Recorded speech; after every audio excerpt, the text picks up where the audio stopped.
Have you ever wondered why you have your mom's eyes or your dad's smile? For the longest time, how traits get passed down from one generation to the next was one of biology's biggest mysteries. It was a complete black box. So today, we're going to trace the incredible journey of discovery, starting in a quiet monastery garden and ending with the very blueprint of human life itself, to finally understand the principles of inheritance. All right, let's dive in. We'll kick things off with the absolutely foundational work of Gregor Mendel. Then, we'll see how his big ideas were turned into a really cool predictive tool. After that, we'll get a real plot twist thanks to the tiny fruit fly, which leads us to understand gene linkage and recombination. And finally, we'll bring it all home and see how all of this applies to our own chromosomes and our health. It sounds like such a simple question, doesn't it? But it really gets to the very heart of everything we're talking about today. Inheritance is that fundamental mechanism that ensures continuity. It's the process that makes sure information is passed down stable and sound from parent to child. And the quest to figure out how that process works, well, that's where our story really gets going. Okay, so our first stop on this journey is back in the mid-19th century with a scientist named Gregor Mendel. Now, he wasn't working in some fancy high-tech lab. Nope. His world-changing breakthroughs came from carefully, painstakingly studying thousands and thousands of ordinary pea plants in his garden. What this timeline really shows you is Mendel's incredible focus and dedication. Can you imagine? For 7 straight years, he conducted these experiments. But what was truly revolutionary was how he did it. For the very first time, someone was applying hardcore statistical analysis and mathematical logic to a biological question. By using a massive sample size, he made sure his results were rock solid, not just some random fluke. It was a total game changer. So Mendel figured out that something was being passed down unchanged from parent to offspring. He didn't know what it was made of or what it looked like, but he knew it was there, and it acted as a discrete unit.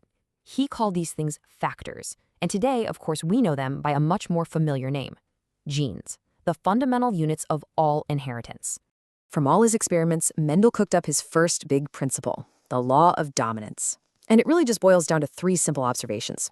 First, characters, things like flower color or how tall a plant is, are controlled by these factors. Second, these factors always come in pairs. And third, if that pair is mismatched, say you've got one factor for tall and one for short, one of those factors is going to dominate the other, and that's the trait you actually see. And this brings us to a second big law. See, the common idea at the time was that traits just blended together, kind of like mixing red and white paint to get pink. But Mendel showed that this just wasn't true. A tall plant and a short plant didn't make a medium plant. Those factors, or alleles, for tall and short stayed totally separate.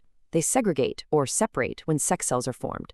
And that means a trait that seems to vanish, like dwarfism in his peas, could completely disappear for a generation, and then boom, pop right back up in the next one.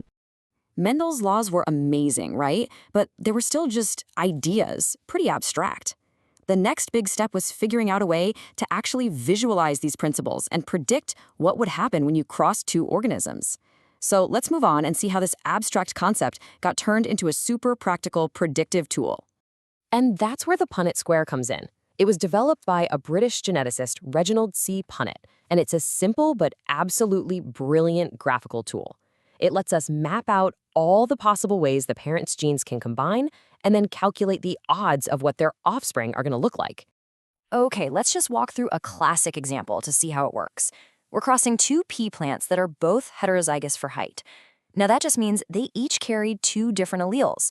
One dominant allele for tall, which we'll call a capital T, and one recessive allele for dwarf, a lowercase t. So you lay out the possible gametes from each parent, and you can see the 4 possible outcomes for the offspring. The genotypes, that's the actual genetic code, are 1 TT, 2 TTs, and 1 TT. But the phenotypes, what the plants actually look like, are 3 tall plants and 1 dwarf plant. And bam, there it is, that classic 3-to-1 ratio that Mendel saw again and again in his garden. So for a while there, it really seemed like Mendel's laws explained pretty much everything. But of course, science is never that simple, is it? The next chapter in our story comes from a guy named Thomas Hunt Morgan, and his work introduced a major plot twist. So Morgan decided to work with the tiny fruit fly, Drosophila melanogaster. And let me tell you, this was a genius move. Why? Because these little guys were the perfect lab assistants. You could grow them super easily in the lab. They have a complete life cycle of just 2 weeks, and a single pair can produce hundreds of offspring. This meant Morgan could get mountains of data really, really fast. Now, Mendel had come up with another idea called the law of independent assortment. It basically said that different traits are inherited completely independently of each other. But when Morgan started doing his crosses, looking at traits like body color and eye color at the same time, he noticed something weird. They didn't always assort independently. In fact, some traits seemed to be stuck together, inherited almost like they were a single package deal. And this led him to a huge breakthrough, the idea of linkage. It's actually pretty straightforward. It's just the physical association of genes that are on the same chromosome. It's the reason Mendel's law didn't always work. If 2 genes were physically located on the same chromosome, they tended to travel together during inheritance. But, and you know there's always a but in science, right? The story gets even more interesting. Morgan also noticed that even though these genes were linked, they weren't glued together permanently. Sometimes they would separate. And figuring out why led to the discovery of yet another critical genetic mechanism. He called this process recombination. You can think of it like the mechanism that shuffles the genetic deck. It creates new combinations of traits, combinations that weren't even there in the parents. So even when genes are physically tied together on the same chromosome, recombination can sometimes break them apart and mix them up, which is absolutely crucial for generating the genetic variation that drives evolution. What's so cool is that this discovery allowed Morgan and his students to actually start mapping the locations of genes. They figured out that how often recombination happened depended on the physical distance between genes. Look at this. The genes for white eyes and yellow bodies were super close together, tightly linked, so they only recombined about 1.3% of the time. But the genes for white eyes and miniature wings, they were much farther apart, so they showed a much higher recombination rate, 37.2%. It was this brilliant proof that in genetics, physical distance really truly matters. Okay, so we've traveled from pea plants to fruit flies, and we've established that genes are real, physical things that live on chromosomes. This realization was massive. It opened the door to understanding our very own genetic blueprint. And, just as importantly, what happens when that blueprint has errors in it? You see, the process of cell division is an incredibly complex dance, and sometimes mistakes happen.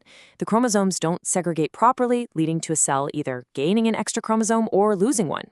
This condition, having the wrong number of chromosomes, is called aneuploidy, and it's the root cause of a lot of human genetic disorders. Take a look at this. This image is a human karyotype. It's basically an organized family photo of a person's chromosomes. Now I want you to look very closely at chromosome pair 21. See that? Instead of the usual 2 copies, there are 3. This specific type of aneuploidy, having an extra copy of chromosome 21, is known as trisomy 21, and it's the genetic cause of Down syndrome. And that single extra little chromosome leads to a whole cascade of observable characteristics. People with Down syndrome often have short stature, a small round head, a furrowed tongue, and a very characteristic single crease across their palm, along with a range of physical and mental developmental challenges. It's just a really powerful example of how a small change in genetic quantity can have such profound effects. And aneuploidy isn't just limited to those first 22 pairs of chromosomes. It can also happen with our sex chromosomes. For example, Klinefelter syndrome is the result of an extra X chromosome in males, giving them a 47XXY karyotype. On the flip side, Turner syndrome is caused by a missing X chromosome in females, which results in a 45X0 karyotype. And both of these conditions lead to their own distinct sets of developmental and physiological traits. So really, it all just comes down to this one simple but incredibly powerful idea. Our genetic blueprint is unbelievably precise. Having the correct number and the correct structure of our chromosomes is absolutely essential for normal development. Any alteration, any change at all, results in abnormalities. Just think about how far we've come. From Mendel's factors in pea plants to Morgan's gene maps on fruit fly chromosomes, all the way to understanding the chromosomal basis of human disorders. We have unraveled the core rules of how life passes itself on. We've learned to read the code of inheritance. But that leaves us with one final, profound question. Our genetic code tells the story of our past, but as we gain the power to actually edit that code, what story will we choose to write for our future?